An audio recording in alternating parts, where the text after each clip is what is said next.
Greetings, Word Horde. We're here with an exciting option for you, a version of our podcast without any ads. That's right. No advertising interruptions, just the content you love, ready to go in your favorite podcast apps like Spotify and Apple Podcasts. It's another way to support the show, ensuring that we keep bringing you the word stories and language explorations that you love. Try it at waywardradio.org/ad-free. And it's affordable. For just a small subscription fee, you can enjoy Away with Words uninterrupted, except by us. Plus, it makes a great gift. Know somebody who loves language as much as you do? Give them the gift of words. Easy to sign up, easy to enjoy. It's the same Away with Words, just streamlined for your listening pleasure. Go to waywardradio.org/ad-free. Support us, support the show, and enjoy an ad-free listening experience. waywardradio.org/ad-free. Thank you. Welcome to Away with Words, the show about language and how we use it. I'm Grant Barrett. And I'm Martha Barnett. Grant, I have a question for you about letters. Okay. I'm going to give you 3 different letters, and I just wonder which is your favorite. Letters of the alphabet. Letters of the alphabet. Got it. Yes. Okay. V, as in Victor. Okay. L, and G. Mm-hmm. Oh, G, of course. G. Naturally, that's the first letter of my name and my son's name. Oh, it is, indeed. Yeah. I didn't even think about your son's name. Yeah. And what about the letter R? How do you feel about that letter? That's okay. That's fine. You like it I've better always than- liked the shape of the R, the leg of it. Yeah. Okay. Why? I'm leading up to the name letter effect. Oh, the name letter effect. I did it, didn't I? You did indeed. Oh. The name letter effect is the tendency of people to prefer letters that are in their name, especially initials. Yeah. Like in your case, G. And I have to tell you that this is an actual thing. Yeah, There's it's been been a lot, proven. a lot of psychological research on this, going back to the 1980s when this Belgian researcher was looking into it. But it works for me too. I mean, my name is Martha, and I like the letter M so much that I cannot tell you the number of times when I've been filling out forms that give you only the options for male or female. I've checked M. I have been drawn to that letter and actually checked it and I still have to stop myself from checking M rather than F. And I think it's because I'm just drawn to that letter. Yeah, it's funny. I have some rationalizations for why I like G, but I bet you're right. I bet it's because it's the first letter of my first name. Right. But also, in some typefaces, the cursive G is gorgeous. It's this swirly, swoopy thing with descenders and loops and all kinds of things. It's gorgeous. Well, hey, the M is really beautiful. But But it can be, right? Yeah. But, I was wondering, too, if guys named Frank have the same problem that I have with the M and the F, if they hit check F on the phone. F. Yep, my name begins with F, check. This is really a thing. You introduced me to the name letter effect, and I started reading up on it, and there's all this fascinating research. For example, they have found that when people are making donations to disaster relief, if their first initial is the same as the first initial of, say, a hurricane like Katrina or something like that, they're more likely to give. What? And we don't know if that's because they feel guilty somehow, but psychologists think that it has to do with the fact that that we tend to be invested in things we own. And we feel ownership of our names and the letters. Right. And the truth is, when kids learn to write, their own name is often the first thing they learn to write. Yes. And the first letter is the first thing in their name they write. So it's a deep lesson about that letter. And I know this sounds ridiculous. I was really, really skeptical, but there's all kinds of information online about the name letter effect. It's a thing. So everybody can Google the name letter effect and find out more. 877-929-9673. Email words@waywardradio.org or hit us up on Twitter at WAYWORD. Hello, welcome to Away with Words. Hi, this is Mary Koppelman calling from Sheboygan Falls, Wisconsin. Beautiful little town. You must visit it. Oh, we'll come. Good. I called to ask about the word Verklempt, and I'll spell it as best as I know. Verklempt. Verklempt. Maybe the K is a C instead. I'm not sure. But many years ago on Saturday Night Live, I watched one of their skits, and one of the gentlemen that was on the show at that time was very emotional about something and began crying. And they said, "Oh, you're all verklempt." And so I've begun using that word with my children and their children because I often get happy tears, like at Christmas when I get a special gift or something. Then I get happy tears. And so now they all use the word verklempt. "Grandma, you're all verklempt." So I'm wondering what the origin of that word is. Oh, Mary, that's so wonderful. You're using a Yiddishism. Yeah. Oh, awesome. Yes, indeed. It comes from a Yiddish term, Verklempt. Yeah, the klemt part has to do with like seizing up or catching, just kind of what you're describing, when you're so emotional that you're just, you can barely even talk. Yep, that's me. Yeah, and the far or the ver in that Yiddish term means it's kind of an intensifier. So it's even more clenched up. So I see. Okay. This is a famous skit that you saw that was done multiple times in multiple variations with Mike Myers playing a character called... I thought it was Mike Myers. Playing a character called Linda Richmond. And this is a word that he reintroduced into mainstream American English and made far more popular. It may be one of the most successful Yiddish terms of the last 50 years. Just because of that show. Well, my family hadn't heard it, apparently. Well, are they all really young? Are they all like in their 20s? Because maybe they never saw it. My children are almost each 50 years old, and they hadn't heard it either. Really? So I don't know. Maybe they don't watch Saturday Night anymore. Well, it hasn't been on in a while, but it was first on in 1991. So we're talking over 25 years ago. Yeah. This started being said on national television. You can see that on YouTube. Yeah. Okay. Well, it really stuck with me, and you said it was in 1991. Yeah, through 94 with, I think, one or two. He came back to the show after he was no longer a regular player and did guest host. Yeah. Well, thank you so much. I will make sure and tell them about it. Okay, cool. Thank you, Mary. Thanks, Mary. Bye now. Bye-bye. So the spelling originally in English was Verklempt, Farklemt, but today most people spell it Verklempt. And there are a lot of those Yiddishisms that start with FAR, like vermischt, which is sort of just what, messed up, confused. Yeah, exactly. Yeah, I'm so vermischt, I'm so verklempt. And if you want to find this on YouTube, just look for Coffee Talk with Linda Richmond, starring Mike Myers, and you will find it if you're under 30 and maybe never saw it. Yeah, you'll also find the phrase like butter. Call us with your language questions, 877-929-9673, or send them an email to words@waywardradio.org.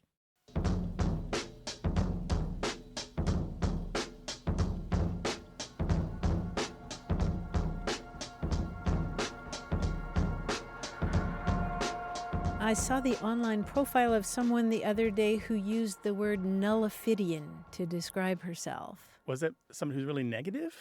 You got the nully, right? Nullifidian. I'm not feeling that one. Fidelity. Monogamous? No. Nullifidian means not subscribing to any religious belief whatsoever. Oh, okay. No faith, but that sounds wrong. Nullifidian sounds better than lacking in faith. Yeah. Right. I hadn't seen that word before, but it's been around for a long time, and I saw it, and it made perfect sense. Yeah. So somebody who uses nullifidian in their profile, I want them as my friend.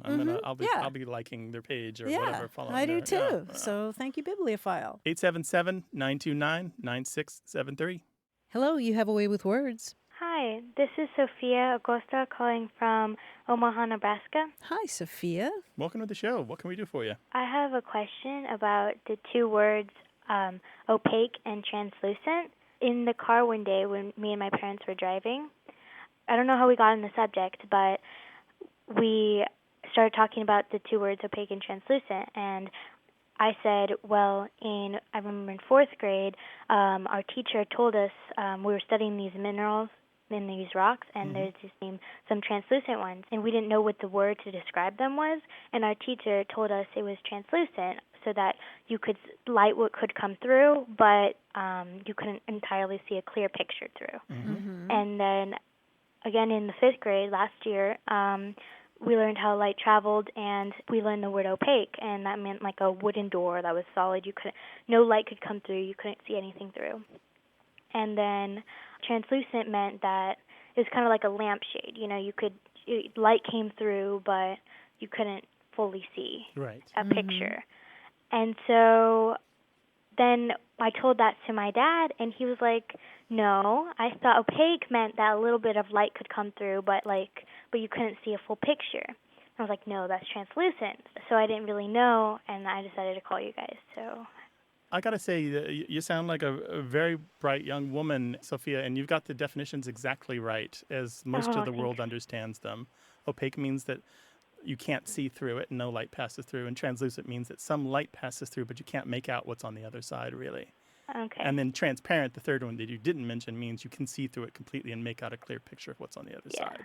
Yeah, the trans in translucent is a cross, like transfer. And lucent means it comes from light, so light running across or passing across. Yeah. But the thing that I think we need to say here is that sometimes we all have these misunderstandings about language that don't get cleared up until really late in life. I was telling Martha earlier that I have a friend who thought asymmetrical, meaning not symmetrical, meant symmetrical, like for a long time, well into her 20s. She would say, oh, that's very asymmetrical. I'm like, no, it isn't. That's perfectly balanced. But she thought it meant equal on each side. Sophia, I think you live up to your name. Do you know what your name means in ancient Greek? I think, does it mean wisdom? It does mean wisdom, There we go. and therefore philosophy is the love of wisdom. And yeah, I love that name, Sophia. So you're definitely living up to your name. Thank you very much. You're welcome, and thank you so much for calling. We really appreciate it. Yeah. Take care. Yeah, thank you. Bye-bye. All righty, You too. bye-bye. Bye. We welcome calls from everyone in the family. Kids, you got a question? Just ask Mom and Dad if you can use the phone. Give us a ring. We'll try to sort it out. 877-929-9673.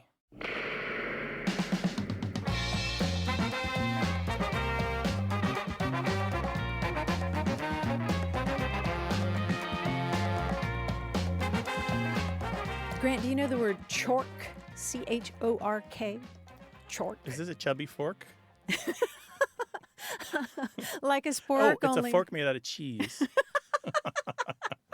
I don't know. in Wisconsin, right? It's a fork for eating chalupas. No, it's a verb, actually, Oh. chork. Let me read you this dictionary definition All right. of what chork means. To make the noise which the feet do when the shoes are full of water. Oh, nice. Chork. You, for some reason, have gotten your feet wet. You misjudged the size of the puddle. Right. And for the rest of the day, or at least until you can get those shoes off, you're making a chork sound. Yeah. And it's been around at least since 1721 when a Scottish writer said, "Oft I have wid through glens with chorking feet." Beautiful. All right, we're on Twitter. Find us, WAYWORD, or join the group, Away with Words, on Facebook.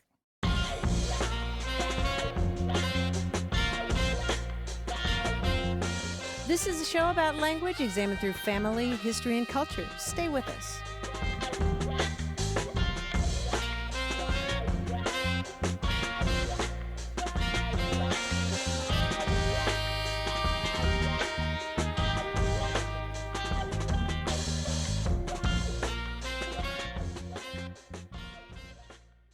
Support for Away with Words comes from Hello Talk, a language exchange community where you can chat with native speakers to practice any language. With the Hello Talk app, you can explore new cultures through language at hellotalk.com/words. You're listening to Away with Words, the show about language and how we use it. I'm Grant Barrett. And I'm Martha Barnett. And joining us on the line now from New York City is our quiz guy, Mr. John Chinesky. Today, we are rhyming, but just like Oreo cookies, we're ramping it up with double stuff. Instead of rhyme time, if the clue is food provided by God for your granny, the answer would be nana manna. Oh, Lord. Oh, Mo. All right? So 2 words, each 2 syllables, but only 1 vowel sound. Okay. Here we go. The costume for a ballet about spiritual folkways practiced in parts of Louisiana. Tutu voodoo. Yes. Voodoo tutu. Tutu voodoo. Slang for coffee that's so hot it can melt rocks. Lava Java, Java lava. Yes, one is fine. Whatever your mileage may vary and your answer may vary, and that's quite all right. Lava Java. The woman named Dicky Tsering, whose son used to be known as Tenzin Gyatso, but who is now a high-ranking monk. The Somebody llama's mama. Norgay? Oh, Yes, she's the llama mama. Yes. There's a whole Dicky- series of the Mama Llama books, which is why it's, Oh. yeah. Ah, very cool. Yeah. Dicky Tsering, she's the one who, she's the mama of the current Dalai Lama.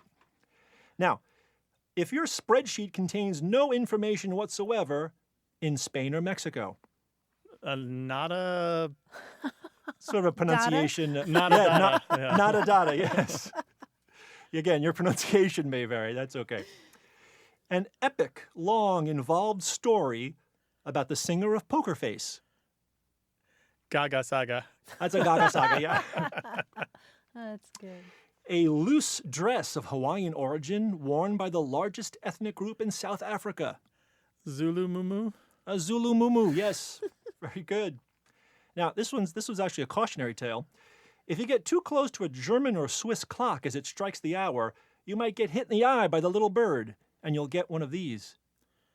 The cuckoo boo boo. Yeah, cuckoo boo boo. So don't watch yourself. Just saying.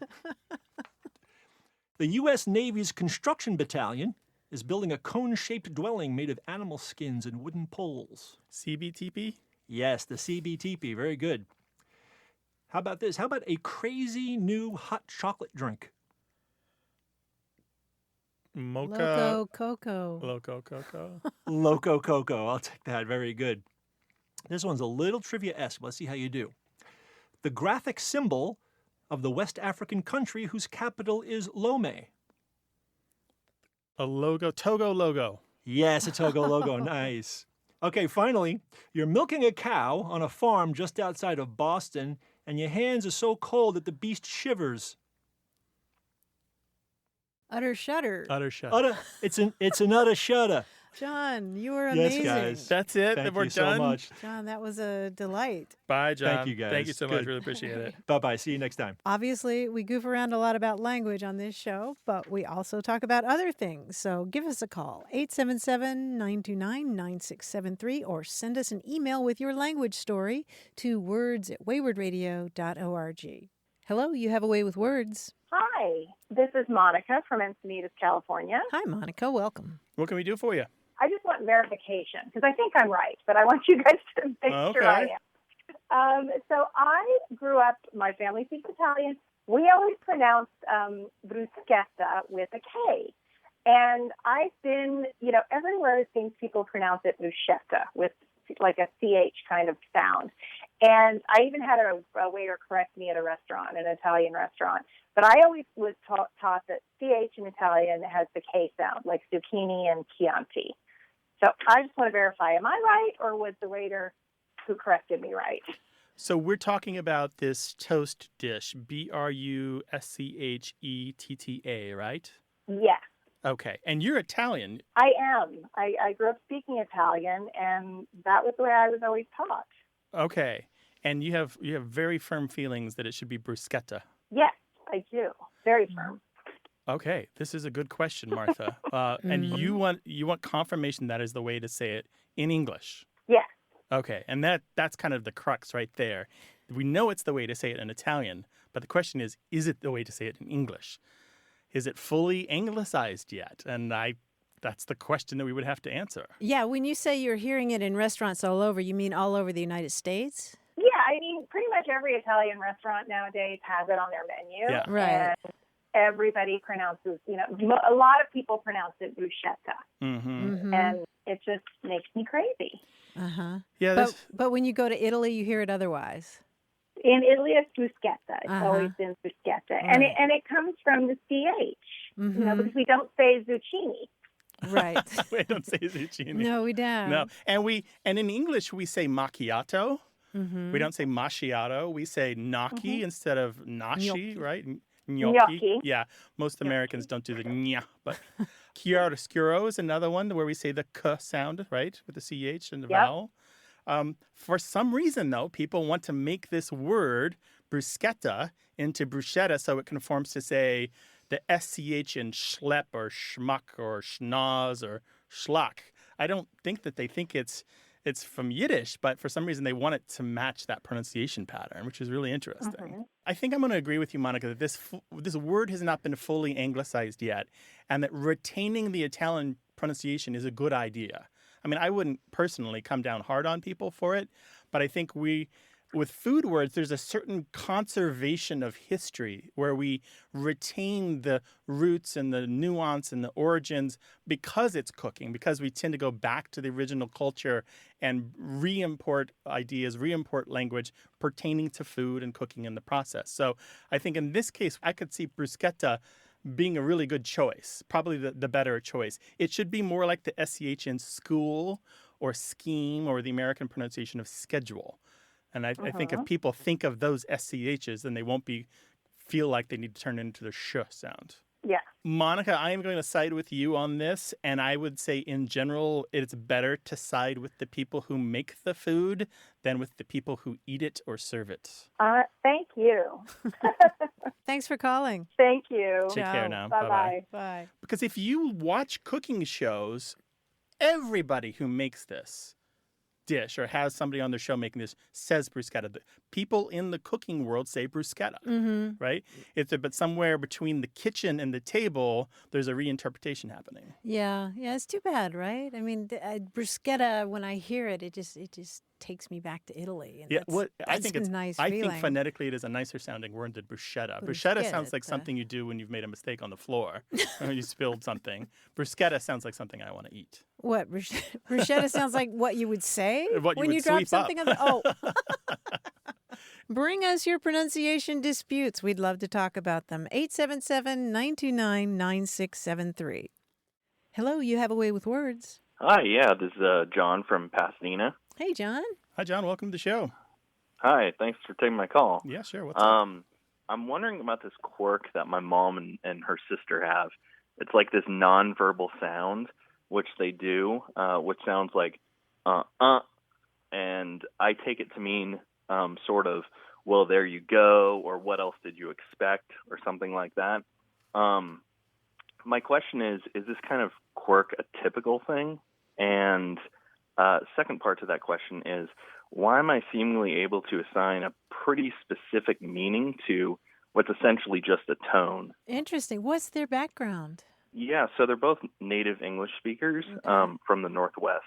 And can you recap that for us? So what's happening before they make that noise? Typically a precursor to that would be some sort of event, which is, I guess, either disappointing or exasperating, and one of them would go, Interesting. Really interesting. And so you learned that means what? That they're disappointed or that the situation's bad? Yeah, so that's the general sense. Mm-hmm. And I've never actually asked them to translate what it means, but from what I gather, it kind of means something along the lines of, well, what else did you expect? Or, there you go. Yeah, that's interesting. Super interesting. I wonder if I would have picked that up from context had you not described it to me. I mean, if I met your mother and your aunt, would I have intuited exactly what they were referring to? But now I know, and I can undo that knowledge.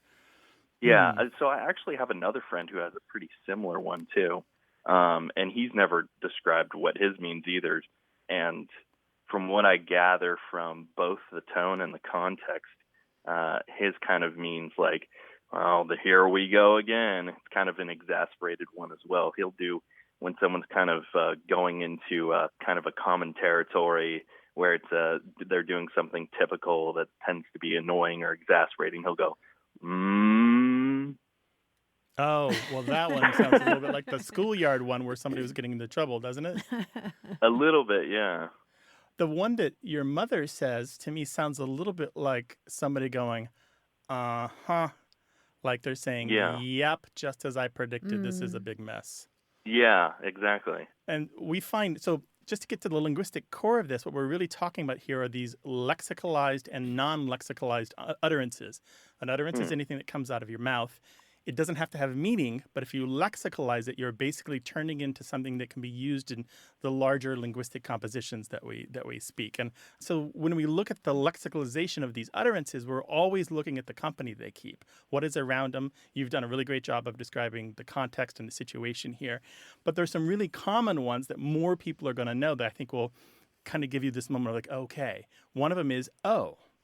OH. And OH, we use that in a variety of contexts. For example, if you said, I'm firing you, Grant, and I'm going to need the last 2 weeks of pay back from you, and I go, oh, that's an O of surprise. But if you tell me the moon does circle around the earth and the earth doesn't circle around the moon, and I go, oh, then it's an O of understanding. And so we have all these different ways to lexicalize that one utterance. O on its own has no meaning whatsoever. It only has meaning when it keeps company with other words. Oh? Yeah. Skeptical, right? Yeah, we could probably do 100 different O's. And words like and also, like when you see people kind of ripping into other folks for saying all the time, what's really interesting is to go back to the original words, if you can find them, or even better, hear them, and you will find again and again and again that often has a meaning in those sentences. If I say, that's a skeptical right? I'm casting some doubt on what's happening here. Yeah. Obviously there's that means nothing. We're just using it as a placeholder or a filler. But there are with meanings and us with meanings and so forth. But, John, I'm not sure I've ever heard anybody say it exactly the way that your mother and aunt No, do. I don't think I know Yeah, that I think they've kind of developed this just among themselves. Ah. So we're See, kind there's of one. just, the rest of us are kind of observers into their secret little world where Okay. they've developed some kind of secret language. Yeah, I was going to ask if they were really close in age or twins. They're very close, 2 years apart. twins. Yeah, and you'll often they were find very that. close growing up and remain so. If anybody out there has this, we'll get some emails, we'll get some phone calls, and we'll know whether or not it's more widespread than your family. So keep Awesome. listening, John. Yeah, thanks a lot, guys. Yeah, take care now. Bye-bye. Take care. Tell us about your utterances, 877-929-9673. Email words@waywardradio.org. Talk to us on Twitter @WAYWORD. And look for us on Facebook. Just search for A Way with Words.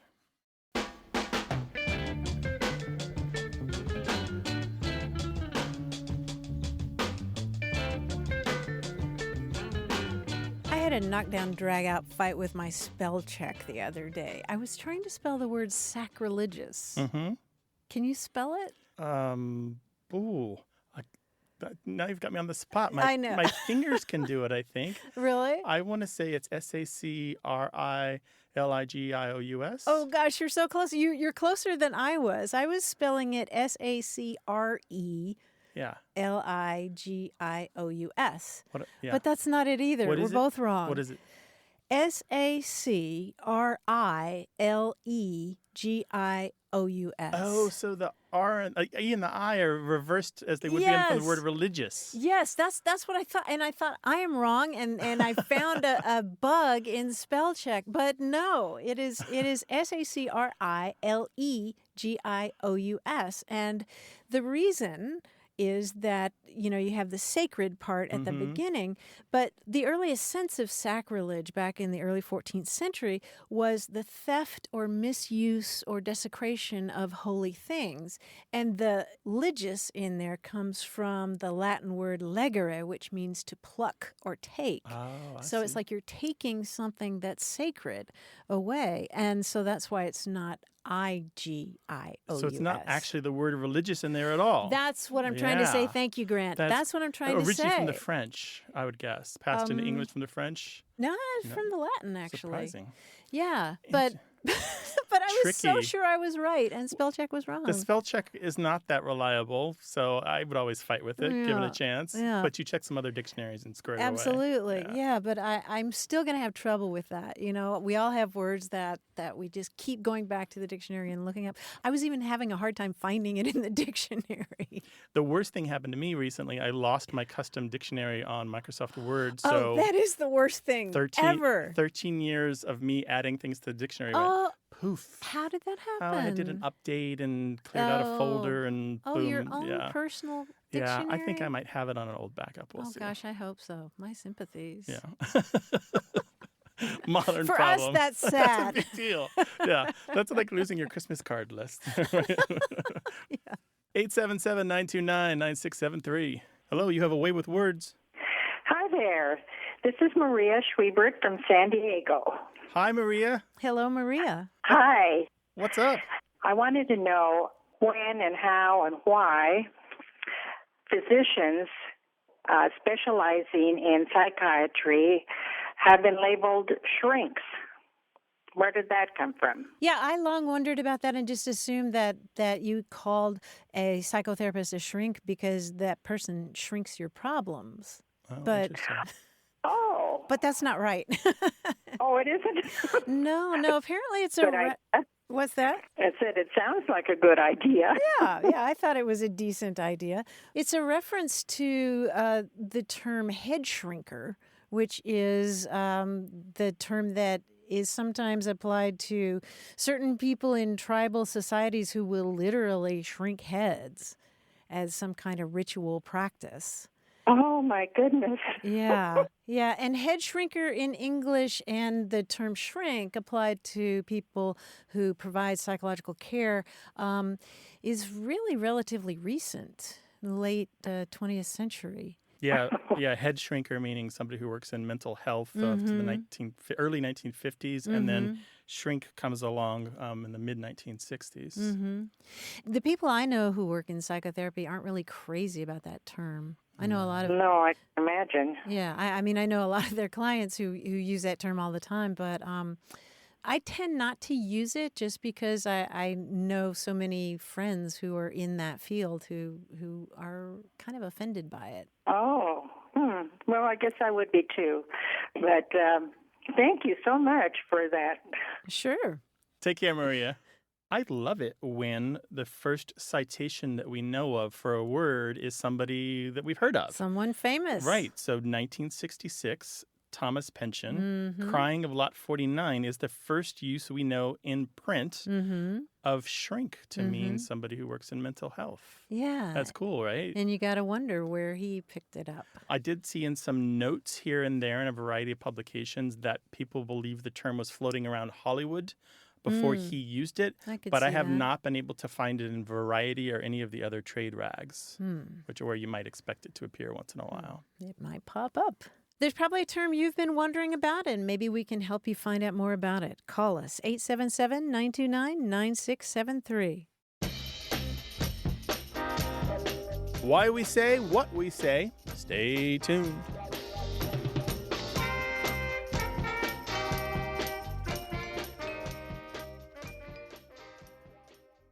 Support for A Way with Words comes from a gift honoring the students of the San Diego Community College District.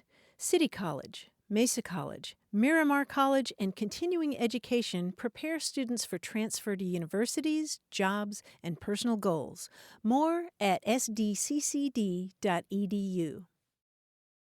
Welcome to A Way with Words, the show about language and how we use it. I'm Grant Barrett. And I'm Martha Barnett. We asked our listeners to send us stories about when they were young, picking up words and using them that maybe they didn't know the meaning of completely.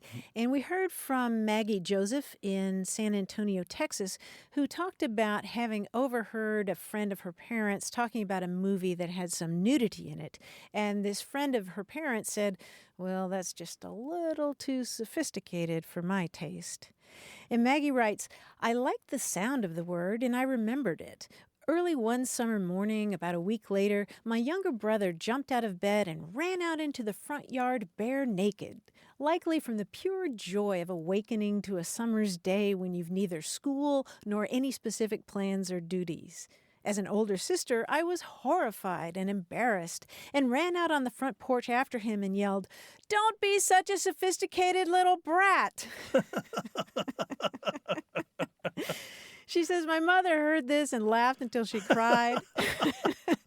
And then after getting my little brother back into the house and dressed, explained to me how to use the term sophisticated. She didn't make me feel bad about misusing it and made me feel brave for having tried to use a new word. She was always curious about words and encouraged my curiosity." That's outstanding. A sophisticated little boy running around pantsless in the yard. It reminds me of when I'm told that when I was 3 years old, I used to go around and if some adult said something to me, I would just fold my arms and say, "That sounds logical." And I think I got that from a cartoon character, but can you imagine little Martha Ann just running around saying, "That sounds logical"? Did you do anything like that? The three-nager, right? Trying to be big. Yeah, trying to be big. This is a show about all aspects of language. We'd love to hear your funny stories about kids and the things that they say. 877-929-9673 or email us words@waywardradio.org. Hi there. You have a way with words. Hi, this is Julie Hutt. I'm in Fort Worth, Texas. Hey, Julie. Welcome. What can we do for you, Julie? Thanks. Well, I have been curious for a long time, how far back in history does swearing go? I ask because I love to watch movies, and when I'm watching a period film, like Gladiator or Braveheart or something, and they start dropping the F-bomb or the S-word or whatever, I'm like, it takes me out of the movie, and I'm like, they wouldn't say that. And then, so it's, maybe if I knew they really would say that, then I could watch the movie with more comfort. There's like 7 topics you've just introduced here. Exactly. Was there cursing? Yes, there was cursing. There was cursing. We have written examples of curse words at least 2,000 years old. Wow. We have in the ruins of Pompeii, what was that, 79, on the walls, curses in the graffiti. Obscene language, even for the time, stuff that was considered very naughty. Wow. Yeah, the stuff that you might find today written with a Sharpie on the wall of a bathroom in a prison. Like that level of really, far out there. And it's not one-offs. It's not accidental. It's not like, this rare little example of, it was really common. People have pretty much always cursed as far as we know, as far as the written record and as far as the memory of humans goes. We think they've always cursed. Now, what's in those curses and what's considered a curse, now that changes from era to era and from culture to culture, and it can be very different. But one of the questions we get still pretty regularly, even though it's been off the air for a while, is about Deadwood. Did people in the Old West actually curse as much as they do in Deadwood? Right. And the thing is, they did, but what we have here is a change in the way that we reproduce the speech of other people and the availability of that speech to anybody. So the internet era, for example, has done a great deal to expose already existing very informal language that you used to only encounter in your conversations with other people or in, say, your letters that you were passing back and forth. But now, what was formerly basically a very closed group of people where I'd have very informal conversations with my high school buddies or in my house. Now I put that on the internet. It becomes a Facebook post, right? Or a Reddit comment, that sort of thing, a Twitter remark. Right. And so what we have is this, some people have called it an increased informality of language, where we are growing more informal. I'm not 100% sure I completely agree with that. I will partially say that, yes, there's an increased informality, but what we're seeing is the change in the common perception of what coarse language is, rather than people being more willing to share coarse language. Does that make sense? It does. Yep. Yeah, and course has meant different things over the years, right? Whether it's being something, whether it's something that's more involved with religion, making fun of religion. Obviously, the sexual functions, the excretory functions, body parts, that kind of thing. They're different kinds. Yes, and even when we talk about religion, sometimes it was simply using the Lord's name in vain. That's sometimes it was just like really complicated talk about the devil, but God never came up at all. Right. In any case, yes, so there's always been cursing, but what we're seeing is it's more available to us now. It's more visible to us now, so it seems like there's more of it, but actually that's kind of mostly just an accident of being increasingly in touch with each other and having this text increasingly available to each other. And it's more acceptable. Yeah. I don't know. We say it more. We listen to it more. No, that's the thing is I think what the consensus seems to be is that for the most part, people have always cursed, and they have always cursed a lot. But the difference is it wasn't readily available in the common media because the middle to lower registers of language rarely made it into print. Anyway, I can go on about this, but I should close to say one of the ways that you can open people's eyes about whether or not there's more or less cursing is to go back and read letters from the American Civil War. And you'll see this level of amazing informality. And the cursing isn't, a lot of F words and that sort of thing, but you'll see a lot coarser language than you will say in the newspapers of the day or the speeches of the day or the broadside notices of the day. You will see this vast difference in the kind and tone of speech. And this has always existed. It's only now, though, that we have the ability and means to share it amongst ourselves so more people can see and say, oh, yeah, people did really talk in a coarse way back then. Wow. And just to follow up, of course, in movies, the favorite word is the F word. I mean, do we know how far back that particular word goes because they put it in every movie? It goes pretty darn far back. It's at least the 1500s, and what's interesting about the F word is that it hasn't always had the potency that it has now. Sometimes it was a little less potent. So, Julie, will this enhance your movie watching now, do you think? It will. I think I can release some of my analytical side and my judgment and enjoy the film knowing that there's some validity there. Take care. All right, Julie, thanks. All right, thank you. All right, bye-bye. Bye. Well, we talk about all different kinds of language, all different registers, all different levels, and we'd love to talk with you. So give us a call, 877-929-9673, or send your stories about language to us. The address is words@waywardradio.org. Hello, you have a way with words. Yeah, this is Paula from Cheyenne, Wyoming. Hi, Paula. Welcome. What can we do for you? Thank you. Well, I had a question. My mother had a lot of funny expressions, and one of the things I remember once, we did a lot of cooking in our house, and I remember reaching into the cupboard and pulling out the vinegar. It was white vinegar, and she said something strange. She said, "The vinegar has mother," and I thought that was really weird. I mean, she used to accuse us of coming up with weird expressions that didn't exist, but I thought that was one that she made up. What was different about the vinegar? Well, it might have been a little bit cloudy. We didn't use it very much, so it might have been in the cupboard for a long time, and possibly, but I don't know. I thought that was a really strange way to put it. The vinegar's cloudy, the vinegar's old, but I don't know. That was a funny expression that I could never forget. So what your mother said was the vinegar has mother? Mm-hmm, that's how she described it. Did you ask for more information? I said, "What does that mean?" And I think she just said, "I think that's how you say it. I think that's what you say when your vinegar looks like that." Yeah. So I think she was repeating something she'd heard. Huh. That's pretty interesting. Did she do a lot of pickling or canning or have reason to have particular knowledge about vinegar? No, she grew up in the Midwest, and they 5 kids. They did a lot of cooking at home, and she probably heard that expression from her mother. I asked about the pickling and the canning because it is a really old term. It's got at least 500 years of history to call, what shall we say, the spoilage in vinegar, to call it mother as a noun, M-O-T-H-E-R, just like the mother that raised you or birthed you. And typically it can refer to a scum on the top. It can refer to a sediment in the bottom. It can refer to what's known as a wine flower in wine, which is where the bacteria kind of create a little colony floating on the surface. Oh, is that what that's called? Yeah. I've seen that. And So they still use the word mother for wine too, that cloudiness in wine? It's less often, but some wine is vinegared. You turn the wine into vinegar. So it's not that long ago, I would say, within the memory of some of our older people who are currently out there cooking and baking and so forth and pickling things. It was not that long ago that when you bought vinegar, you expected to have to filter it yourself. But nowadays they add things like salt, and they have more clarification techniques and take out some of the stuff that makes it hospitable for bacteria and other things. In any case, so mother's got 500 years of history. There's also the verb to mother, and there's mothering, and you might say something is mothery if it has the aroma or the appearance of having somehow been spoiled or at least started to be colonized by bacteria. Could it possibly be like a mispronunciation of the word matter or something like that? That's a really great question. Actually, you have the mind of a historical linguist, because that is exactly what historical linguists did when they looked into I am. I'm a linguist. So there we go. Well, there we go. When they looked into the history of this term, there's a lot of suppositions that they then tried to prove wrong.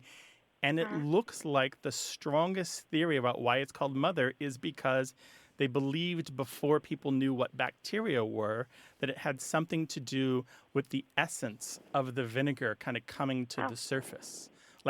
Think about it as the progenitor of life or the creator of life. This was so you wanted the vinegar, you didn't want the mother, but the mother was the source of the vinegar. All right. Thank you so much for your call. You're welcome. Thank you very much for your answer. All right, take care. Thanks, Paula. Bye-bye. Bye-bye. Bye-bye.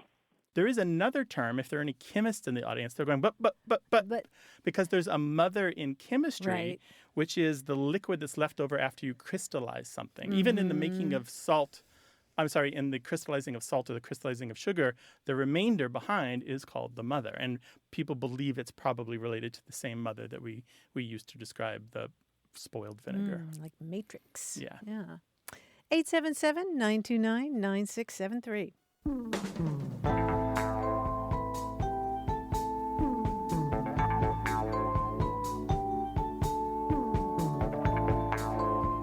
I came across this observation about life and language that I really liked. Every encounter with another human being is like being able to read half a page from the middle of a novel, isn't it? And then someone grabs the book away. Oh, that's nice. I thought that was so great. That is literally it. Isn't it? Yeah. That feeling that you get of somebody that you loved so much because you went to school together or worked together, and then one day you're not together anymore, right? It's not a breakup. It's just... Well, yeah, the way I took it was like an encounter in the street or in a coffee shop. You know, you get like this little window of somebody's life, but then the book gets taken away. I mean, it doesn't necessarily have to be a romantic relationship. Like they have stylish hair and a cute puppy, and you like the book they're reading, and then they're gone. And just this little window on their life. But the person I got that from is Michael Sims, who is the author of The Adventures of Henry Thoreau and Arthur and Sherlock and a number of other very well-regarded books. I don't know him personally, but we have a mutual friend on Facebook, and I saw him make that as a comment. It was just a comment that he threw away on Facebook, One but of I thought it those was people, so gorgeous. Brilliant even in passing. Even on Facebook, every encounter with another human being is like being able to read half a page from the middle of a novel, isn't it? And then someone grabs the book away. I thought that was just gorgeous. Grab your phone, give us a call, 877-929-9673, or pull out the keyboard, hit us up at words@waywardradio.org. Hello, you have a way with words. Hi there. This is James from Temecula, California. Hi, James. When I was younger, I used to say whenever I got a chill or when someone else got a chill, like either it was cold or just one of those random spasms, I would say, did someone walk in your grave? Or I guess someone walked in my grave, which got a lot of different reactions to it until one person said to me before I could even say that, "Oh, did a goose walk on your grave?" Oh.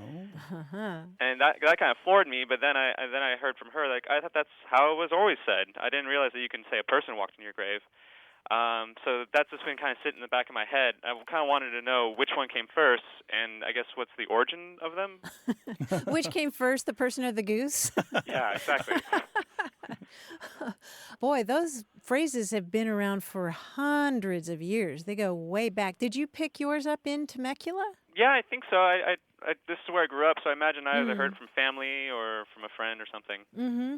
Yeah, these phrases go way, way back, hundreds of years back to the time when the boundary between life and death was not really what we think about it today. And the folk belief that literally that's what was happening. If you got a chill, then someplace, wherever your final resting place is going to be, someone or something is going across it.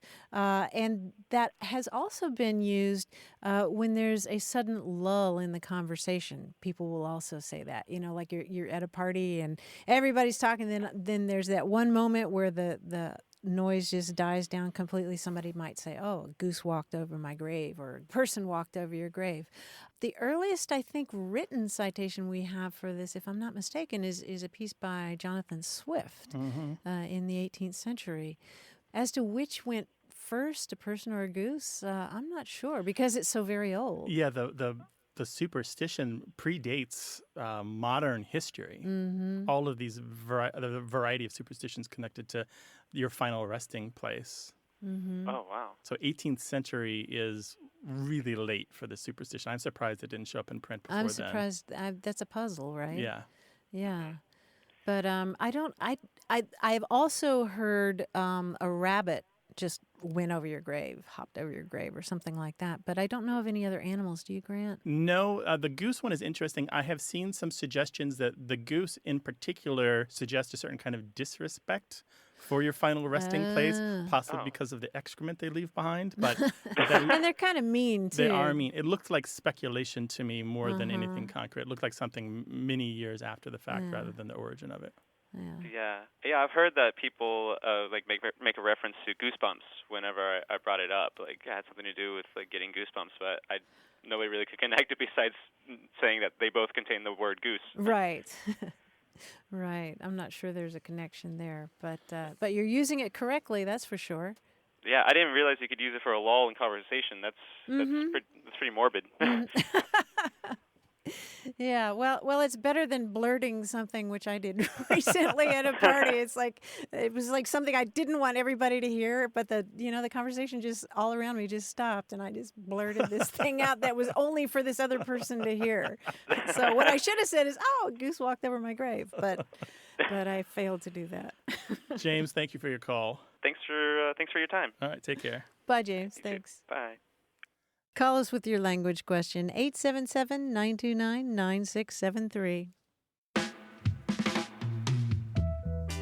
Want more Away with Words? Listen to years of past episodes at waywardradio.org or find the show in any podcast app or on iTunes. Our toll-free line is always open, so leave us a message at 877-929-9673 and we'll take a listen. We love to get your messages at words@waywardradio.org or hit us up on Twitter at WAYWORD and look for us on Facebook. This program would not be possible without you. Grant and I are out to change the way we listen and think about language, and you're making it happen. Thanks also to senior producer Stephanie Levine, director and editor Tim Felton, director Colin Tedeschi, and production assistant Emma Kelman in San Diego. In New York, we thank quiz guy John Chinesky and that master of keeping it real, Paul Ruist at Argo Studios. Away with Words is an independent production of Wayward Inc. From the Recording Arts Center at Studio West in San Diego, I'm Martha Barnett. And I'm Grant Barrett. So long. Bye-bye.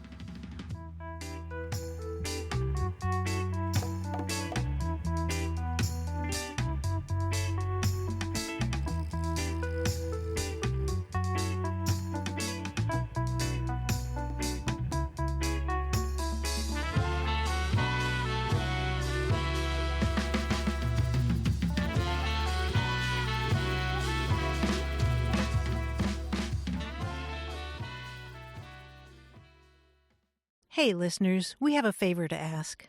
We'd love for you to fill out our listener survey at gum.fm/words. Your feedback is crucial. It's quick, and it helps us make our show even better. It shapes our show, helps us plan, and ensures we're bringing you the content you love. That's gum.fm/WORDS. Thanks for being a part of what we do. Thank you.